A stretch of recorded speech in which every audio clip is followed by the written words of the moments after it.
Hey there, Papa's Posse. Don't forget about that QR code. Take you to my eBay, YouTube, and Instagram page.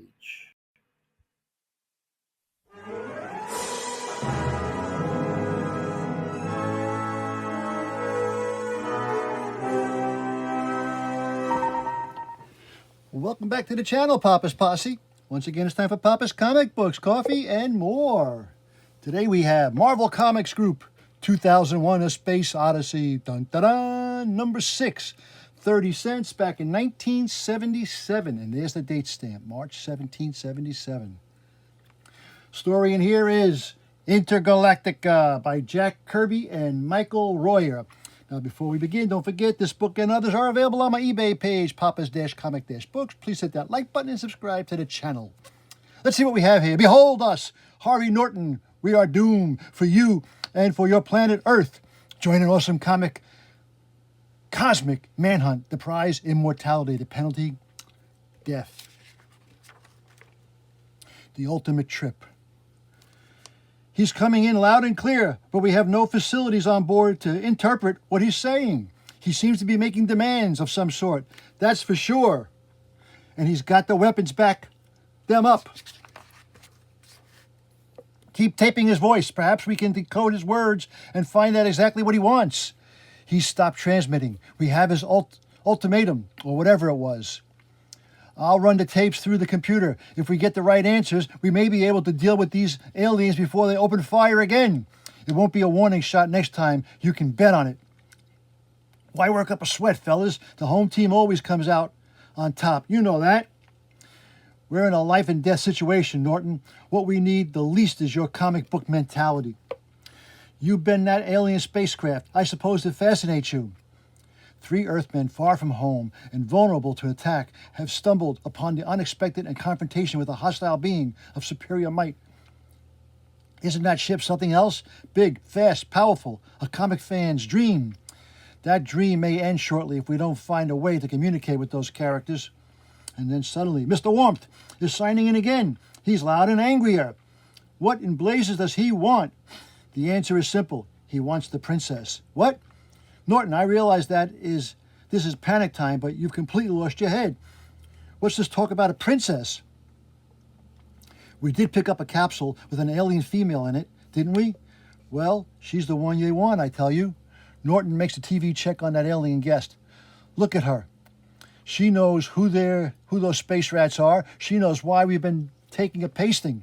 Nonsense. She's frightened like the rest of us. Of course she is. Look at the size of that enemy. She's used our ship for cover, and now her cover is blown. Somehow, they know she's aboard this craft. That's simple to understand. They've got a girl detector. At that instant, a new and stronger salvo strikes the Earthling vessel. They've opened up again. No time to check for damage. Try to reach the spacesuits. I've got it. It's the girl's capsule. They've got a fix on her capsule. That's how they know she's on board. Forget it, Norton. Find the spacesuit. Okay, crash. The second shock sends the trio reeling for balance. Oh, can't take it. We've got to make it to those spacesuits. We've got to do better. There's a way to save this ship and give those crumbs a run for their money. No one's racking the chips till this game is over. There is, in many men, a sense of the dramatic which governs their lives. In Harvey's Norton, this instinct is vital and strong. He acts upon what he feels is the truth, unless the devil take the hindmost. They haven't hit the airlock section. The princess is still unharmed. But there's no telling what the next blast will do.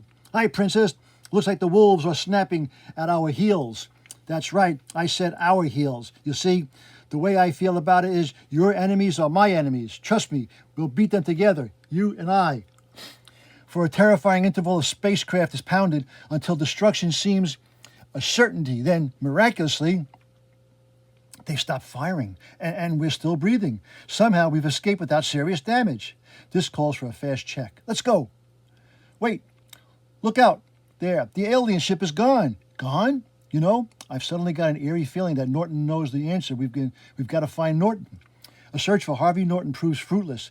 When his fellow astronauts reach the airlock section, they find it empty. Norton, the alien female in her space capsule, they're no longer aboard the craft. You needed to spell it out for Norton's launched into space with that. The fool even left a note, as if he had to explain his special madness to us. The note is as simple as logic itself. Sums up Harvey Norton and the large dreams in little men. It says, "What I'm doing will take the heat off you fellas and give the princess a fighting chance. Goodbye. Good luck, Harvey. It's unbelievable, incredible. I wonder what happened to him out there. We'll probably never know. I know this. He was a damned hero." He was a hero? Let's find out. Meanwhile, for Harvey Norton, the greatest of adventures has begun. He is in an alien vehicle racing toward the very edge of the solar system. This is more than just a capsule, Princess. It's a tin comet. But that big canoe is just as fast. Can we outrun it? The alien girl makes no reply. She is more absorbed with the crossing of the Pluto's orbit than closing the language gap. I don't suppose you understand a word I'm saying. I feel mighty strange rattling on this way, but I am the party with all the unanswered questions, like, what's your name? Where do you live? Why are the bad guys trying to run you down? Well, that's not important right now. We may be blasted into powder in the next 10 seconds. What counts is our being together, trusting each other, a dude and a chick from different worlds. It's a mind breaker. Suddenly, the enemy acts. A mass of flaming energy is spewed 1,000 miles into space, directly into the path of the fleeing capsule. Well, they've set fire to the universe. Look out! Look out! Oh no! Fire to the universe! You're not even trying to change direction. You're headed straight for the inferno. No! Harvey Norton has never heard of a star drive. It is an instrument yet to be developed on Earth, but to his companion, it is their ticket to safety. The vehicle which Harvey mistakenly calls a capsule is in reality much more than that. It leaps the inferno, it leaps the solar system and the galaxies beyond. Faster than light speed, the star regions seem to billow and warp and take on the illusion of motion. Norton's senses desert him. He's almost unhinged by the trauma of abject disorientation. The universe he knows is not the universe he sees. When the star drive cuts out, space assumes an acceptable image once more. But there are regions unknown to Norton's kind. He is confronted by shapes and objects that he cannot identify. Harvey is no longer in the galaxy which harbors his native Earth. Words fail me, Princess. You've got cards up your sleeve which trump any I've ever played. Galaxy hopping is something to write home about. Only I've left home far behind me.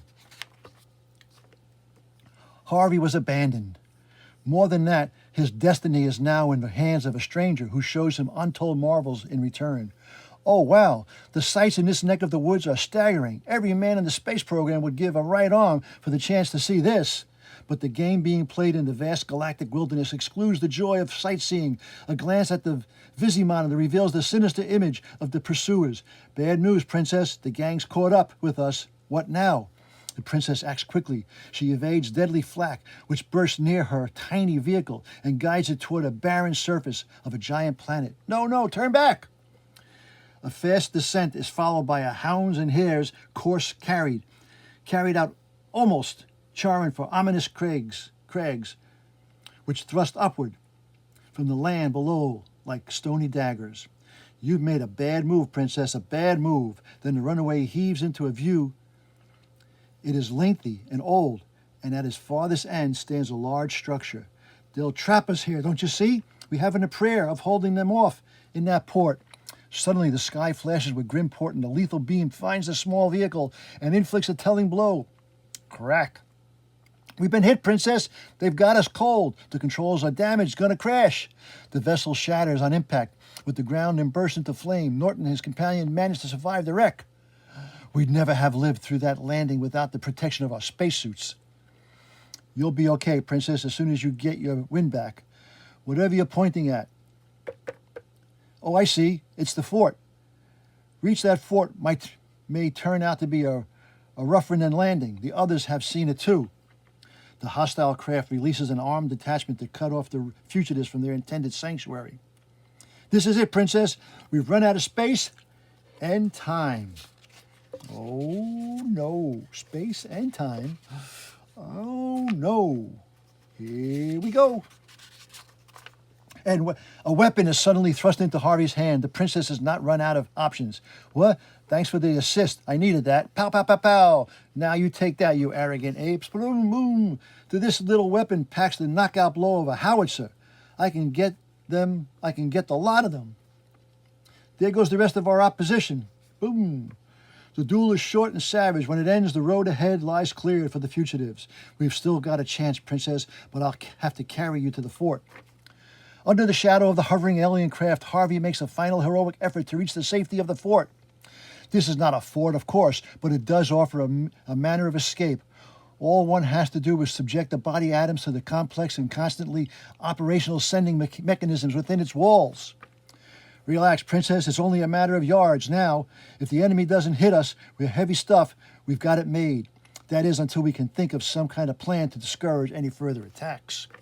Once across the threshold, Norton pauses in wonder at the sight of the matter transmitted.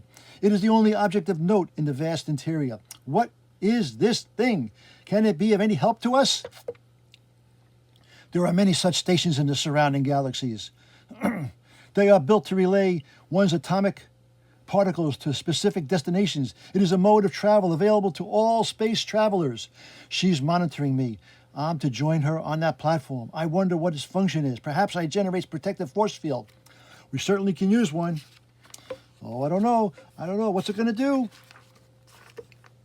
The invisible waves of the sending mechanism act quickly and irreversible. The princess begins to fade like a phantom in the last rays of the twilight. Oh no. Harvey Norton grasps the meaning of this phenomenon. The doorway to escape is open and waiting for him to pass through. Don't leave without me, princess. I'm on my way. But fate has planned differently for Norton. He never reaches the platform. Oh, crash, boom. A frustrated enemy does not take defeat easily. He stabs the sending station with lethal bolts. He pulverizes stone by stone. When his destructive work is done, the enemy departs. In his wake, he leaves jagged scars, scorched rock, and the battered shell of Harvey Norton. Strange skies deepen with the approach of night, and the moons of an alien galaxy rise to cast their eerie glow in the tomb-like silence. What is left of Harvey Norton's Odyssey stands revealed. In the steaming rubble of the monolith is, in itself, the final act, as well as the final actor in Destiny play with most unusual ending. It is time to create and set the stage for Norton's last moments, for he is still alive and must endure the change. No, Harvey, no, say it ain't so. Ooh, look at this. Captain America likes Hostess cupcakes. Here we go. The monolith works quickly. It creates an environment in which Norton can live out his fading lifespan. It fashions the layer of trappings of the type of personality who has always lived in Harvey's heart, the superhero. In his unique skyscraper quarters, Captain Cosmic has wearily returned from another successful bout with the forces of evil. He rises to gaze out once more at the city he loves. It stands clear and clear against the brightening dawn. It communicates a feeling of joy and gratification. He returns from the window and prepares to rest, unaware that he is aging rapidly, blissfully, ignorant of the growing wrinkles, the drying of skin. Captain Cosmic looks back upon his life of great adventure and never-ending future and jousting against injustice. Alas, the dreams are as mortal as the man. The good captain is now quite old as he sags into the favorite armchair, and years begin to weight heavier with each passing moment.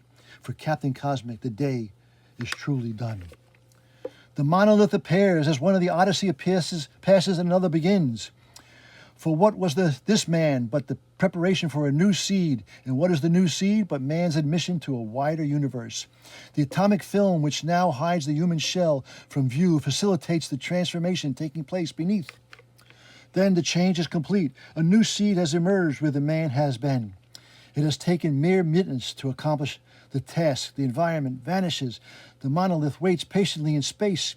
The new seed adjusts happily to its surroundings. The universe is a vast home in which it will live and thrive. Before it departs to fulfill its destiny among the stars, the new seed gazes enigmatically from the radiant pod. There is a deep wisdom in its eyes and the forming of vital decisions. When they are made, it will be gone. More about the new seed. Where does it go? What does it do? Coming next.